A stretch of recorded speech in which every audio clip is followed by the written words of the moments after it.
Hey, good morning everyone.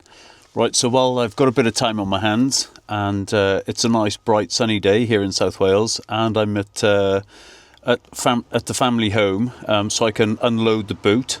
I thought I'd put together this little video which goes into more detail about the upgrades I had done. If you can remember back to my time on Orkney, basically everything started failing. Well, the whole 12-volt system just went down. And it was mainly because 120 amps just wasn't enough. It was two 60 amp batteries that had been in here for quite a few years, so they weren't holding charge as well as they could do. I had no alternative way of charging the batteries apart from solar, and up on Orkney, sorry, that's a bus going past. Up on Orkney, the higher latitudes, and coming into late autumn, there was very little sun to be had anyway, so yeah, not a lot was happening with the old system. So I made a call on my way south to Coalition Vans, who managed to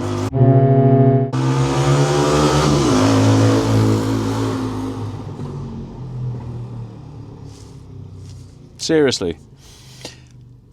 So on my way south, I made a call to Coalition Vans, who managed to squeeze me in at the end of November and did all the upgrades for me. So I'll go through them bit by bit and try and explain why I chose what I did and what that now means going forward.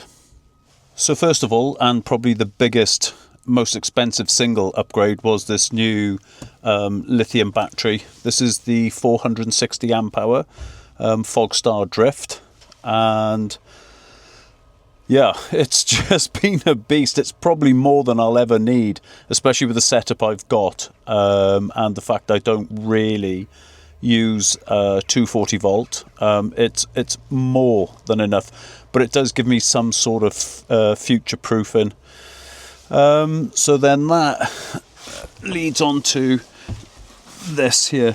And pretty much Coalition Vans, Bruce especially, did everything sort of this side.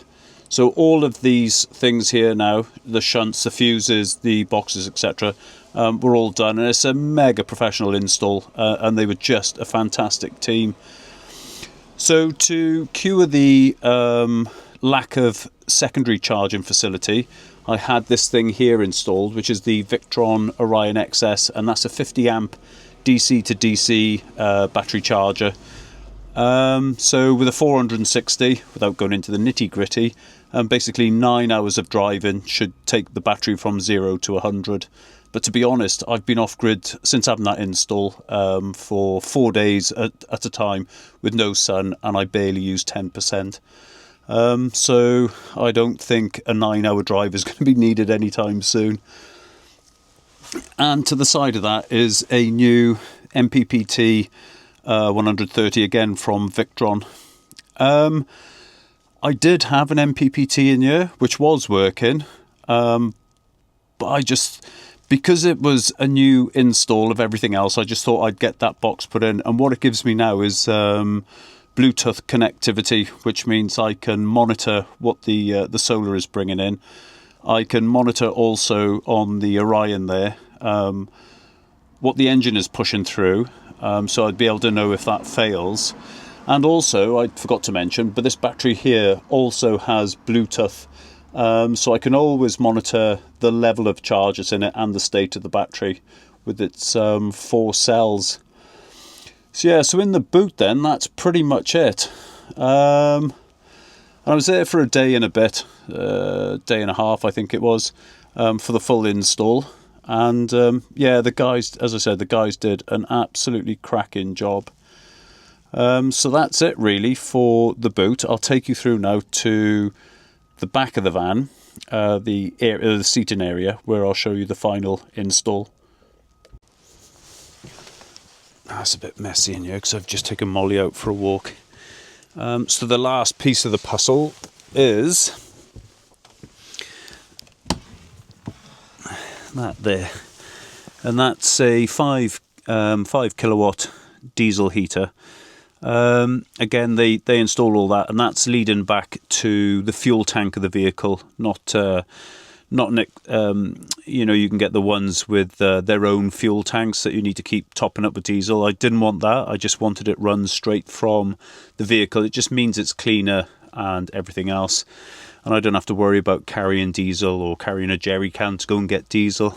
And I must admit, there's 6 settings on there, and I barely take it above setting 2. It pumps out so much heat, it's incredible. And literally from from lying in bed, I just reach across to the control panel there and fire it up in the morning or an evening or whatever. And literally within 10-15 minutes, I can step out into a really warm van. So the reason for the upgrades, really, for the electrical system, mainly, I needed the confidence that I could go off grid and still be able to charge all the things I needed to charge, and run the fridge and everything else without worrying about it. It wasn't the end of the world in Orkney when I lost all the power. I had workarounds and I just got on with it, to be fair. But still, it's nice to have, you know, that power now all there in the back in the garage, as I say, which gives me the confidence going forward. And the diesel heater just means that for rainy days, so like I've got to walk Molly every day, and sometimes we do get absolutely sodden, and it just makes life so much easier to be able to come in, put some heat on with the diesel heater and start drying things out, including Molly as well. And also it could extend my time. Like this time I was up in Scotland and I was getting cold on Orkney, so came south. I came south for many other reasons, but it does extend my travel time in colder, wetter climates. And looking forward to next year, I'm toying with the idea of going up to the Scandinavian countries, and so this would be very helpful.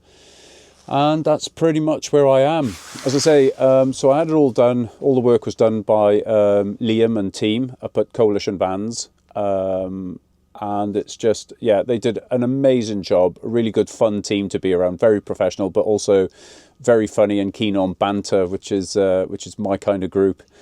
And that's about it, really. So going forward, the van is now up to date, up to scratch, and ready to go on future travels. Take care. Bye-bye.